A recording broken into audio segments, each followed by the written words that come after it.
This was one of the most informative and provocative and useful conferences on the issue I've been to date. I've been involved in the movement since 2005, and I'm fortunate to live with my co-author, my husband, Dr. Michael Fontenot, and we were asked to present a paper at that conference in 2005 at Rice University. And after we were finished, I told Mike, this was such an interesting topic. It's a shame there's nothing more to write about. Well, 5 years ago, we're just finding out that we're skimming the surface. There is so much to write about the Hizmet movement. And in part, I think it's because it's such a dynamic movement. It's a movement that is not static, it doesn't stay still, and as the panelists discussed today, it's a movement that's composed of individuals.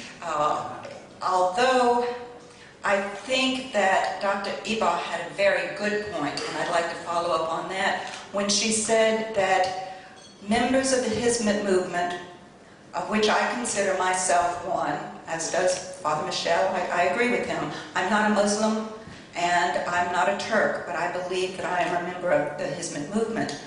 And she said all the members seem to share something in common. You could recognize them. And I think we have to attribute that to Fethullah Gulen, because he is the one who saw a need, who communicated the vision, who has done it so eloquently, and also who has provided a place for every single member. He's also the one who has allowed the individuals to feel appreciated in every single effort. No matter what you do, Father Michel points out often that the people who greet us at the airport are serving a very important function. The people who contribute money are serving a very important function. The women, and Dr. Curtis, it often is the women, who provide the food for the iftar dinners, are oftentimes unseen and unrecognized. They're providing a very important Hizmet. And so I think although it is a vertical communication, and certainly there is no one person that's a leader, there is somebody who has the vision and who has been able to inspire and transform the movement. And so certainly we need to say that. And to conclude, I'm just going to give a personal account.